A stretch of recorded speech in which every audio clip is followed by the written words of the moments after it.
This is National Native News. I'm Antonia Gonzalez. A new report says Indigenous students are disproportionately disciplined in Montana public schools.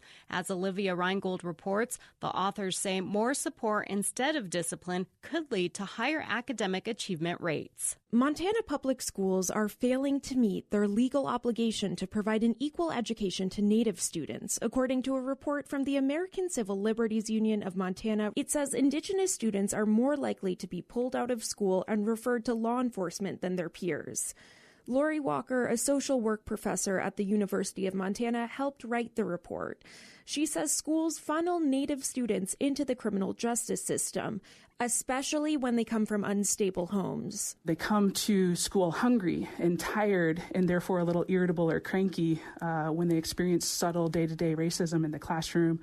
That ends up escalating really quickly. Sometimes to arrests. That happens 6 times more often to Indigenous students than their peers, according to the report. If a student is disciplined when really they just needed a helping hand, they most likely get more and more marginalized. Native students are less likely to graduate high school and more likely to miss school than white students. The Office of Public Instruction says it's committed to closing achievement gaps among student groups in Montana.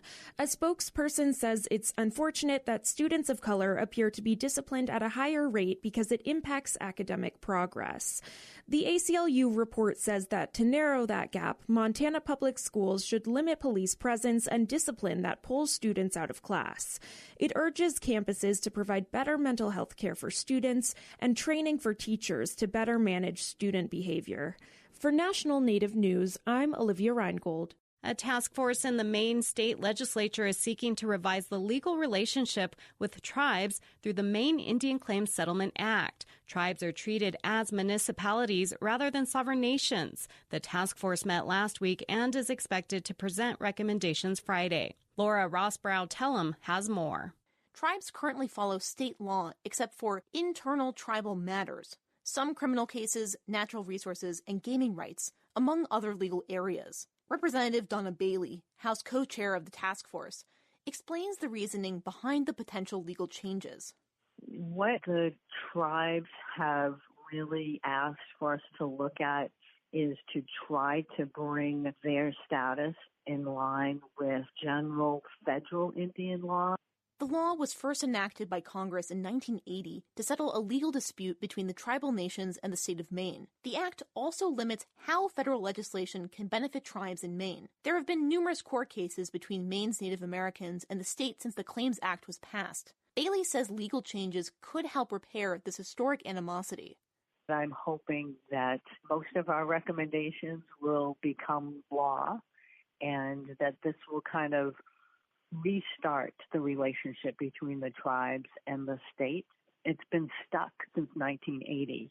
When Governor Janet Mills was the Maine Attorney General in 2017, she won a case against the Penobscot Nation in a federal dispute about whether the state or the tribe could regulate waters in their area. Mills says her administration wants to mend the state's relationship with the tribes.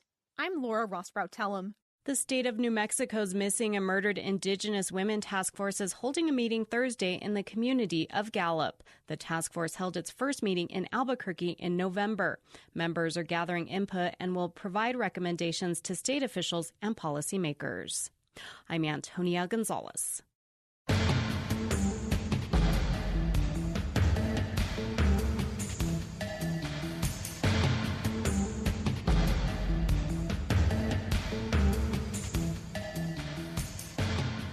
National Native News is produced by Koahnic Broadcast Corporation with funding by the Corporation for Public Broadcasting.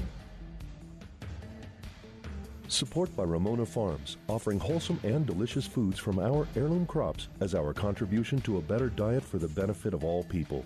We are honored to share our centuries-old farming and culinary traditions online at ramonafarms.com. Support by the Craig Newmark Graduate School of Journalism's MA in Journalism, stressing the foundation skills and knowledge that all good journalists must have. Application deadline is December 13th at journalism.cuny.edu.